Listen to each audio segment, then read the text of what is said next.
the last 6 weeks, I've been involved in supporting the Night Out project with Ysgol Felin and the Arts Council of Wales. The Felin class have been involved as young promoters in the set-up of a community show called Circo Rambaba.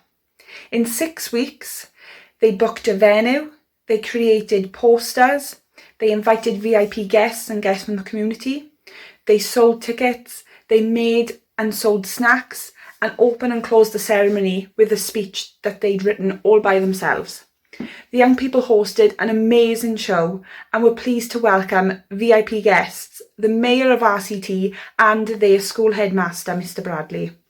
I can speak for myself, Felin and the Arts Council staff when I say we are so proud of the hard work and effort that the young people are put into the project, and we really can't wait for next year's show with the Night Out project again. Diolch!